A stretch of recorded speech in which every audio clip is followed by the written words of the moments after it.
હું છું CA NM Unadkat Rajkot ગુજરાતથી. આજે આપણે આ વિડીયોમાં ઇન્કમ ટેક્સના રિટર્ન ભરતા સમયે કઈ કઈ બાબતોનો ખ્યાલ રાખવો જરૂરી છે તે અંગે વિસ્તારથી સમજશું. જો તમે તમારા ધંધાકી આવકનું રિટર્ન ભરતા હો તો તમારે નીચે મુજબની બાબતોનો ખ્યાલ રાખવો જરૂરી છે. 1. Gross profit. જો તમારો ગ્રોસ પ્રોફિટ ગયા વર્ષની સરખામણીમાં તેની ટકાવારી વધુ પડતી ઓછી હશે તો તમારે ઇન્કમ ટેક્સની નોટિસ આવી શકે છે. તમારે તપાસ એ કરવાની છે કે ગ્રોસ પ્રોફિટ શું કામ ઓછો છે. જો વ્યાજબી કારણોસર તમારો ગ્રોસ પ્રોફિટ ઓછો હોય તો તમારે ચિંતા કરવાની જરૂર નથી. તમને નોટિસ આવે તો તમારે નીચેની બાબતનો ખ્યાલ રાખવો જરૂરી છે. 1. તમારે તમારું સ્ટોક રજિસ્ટર વ્યવસ્થિત રાખવું જરૂરી છે. 2. તમારે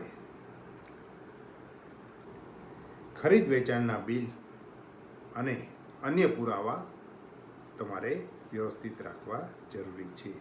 તમારા ચોપડામાં એટલે કે ટ્રેડિંગ અને મેન્યુફેક્ચરિંગ એકાઉન્ટમાં જે અન્ય ખર્ચ બતાવેલ હોય તેના આધાર પુરાવા રાખવા જરૂરી છે. સ્ટોક વેલ્યુએશન્સ તમે ઇન્કમ ટેક્સના કાયદા મુજબ તમારે કરવાનું રહેશે અને આ સ્ટોક વેલ્યુએશન તમારે ગયા વર્ષે જે રીતે કરેલ છે, જે મેથડથી કરેલ છે તે રીતે કરવાનું રહેશે. ઉપરોક્ત બાબતનો ખ્યાલ રાખી અને તેમ છતાં જો તમારો ગ્રોસ પ્રોફિટ ઓછો આવતો હોય તો તમારે કોઈ ચિંતા કરવાની જરૂર નથી. તમે તે સાબિત કરી શકશો કે ગ્રોસ પ્રોફિટ શા માટે ઓછો આવેલ છે. Point number 2.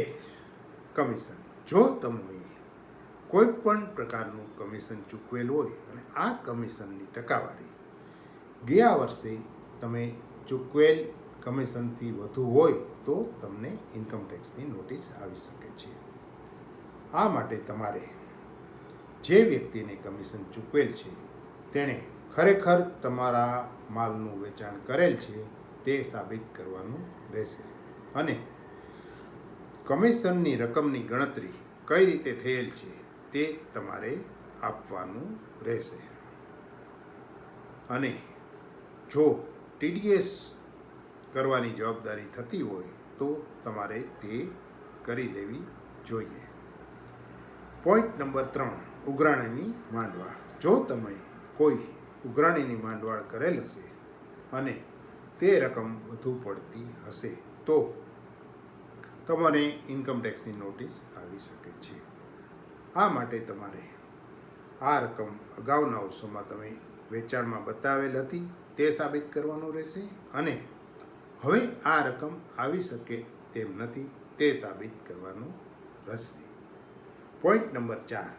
GST સાથે વેચાણ. તમારે ઇન્કમ ટેક્સ મુજબ વેચાણ અને GST સાથે વેચાણ બંને વચ્ચે જો કોઈ ફેરફાર રહેતો હશે તો તમને ઇન્કમ ટેક્સની નોટિસ કે GSTની નોટિસ આવી શકશે તે ખાસ ખ્યાલ રાખશો. Point number 5. Stock shortage. જો તમે સ્ટોકની શોર્ટેજ ગયા વર્ષની સરખામણીથી વધુ પડતી બતાવેલ હશે તો તમને ઇન્કમ ટેક્સની નોટિસ આવી શકે છે. તમારે એ તપાસ કરવાની છે કે સ્ટોકની શોર્ટેજ શા માટે વધુ આવેલ છે અને જો નોટિસ આવે તો તેના કારણો તમારે તૈયાર રાખવાના રહેશે. Point number 6. 26Sમાં બતાવેલ ઇન્કમ. તમારે ઇન્કમ ટેક્સની સાઇટ ઉપરથી તમારું 26S ડાઉનલોડ કરી અને તેમાં બતાવેલ બધી જ ઇન્કમ તમારે બતાવવાની રહેશે.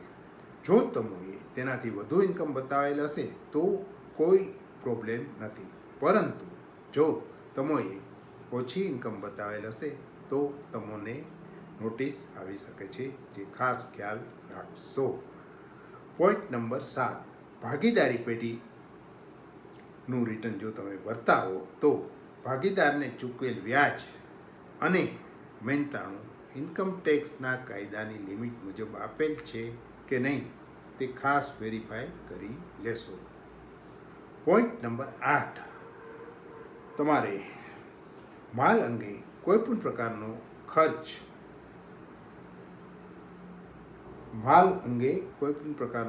ખર્ચ કરેલો હોય અથવા માલ અને ખર્ચ અંગે કોઈ સન્ડ્રી ક્રેડિટર્સ બાકી હોય તો તે 3 વર્ષ ઉપરના બાકી હશે તો તમારી આવકમાં ઉમેરાઈ શકે છે, તે ખાસ ખ્યાલ રાખશો.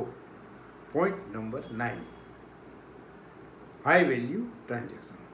જો તમે વર્ષ દરમિયાન કોઈપણ પ્રકારના હાઈ વેલ્યુ ટ્રાન્ઝેક્શન કર્યા હશે, જેવા કે ઇમૂવેબલ પ્રોપર્ટીની ખરીદ અથવા વેચાણ, 2 શેરમાં ખરીદ વેચાણ, મ્યુચ્યુઅલ ફંડમાં ખરીદ વેચાણ, 3 ક્રેડિટ કાર્ડનું પેમેન્ટ, 4 ફોરેન કરન્સીની ખરીદી.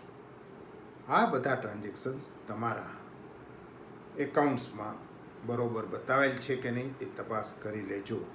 જો તે બતાવેલ નહીં હોય તો તમને નોટિસ આવી શકે છે. મિત્રો, આ ઉપરોક્ત બાબતો અંગે ખાસ ખ્યાલ રાખશો, જેથી તમને ઇન્કમ ટેક્સની કોઈ જવાબદારી ઉપસ્થિત ના થાય. આપને કોઈ પણ પ્રશ્ન હોય તો આપ મારો કોન્ટેક્ટ કરી શકો છો.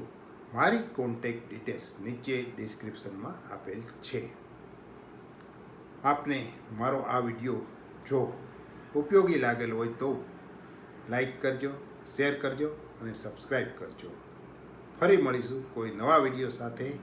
Thank you.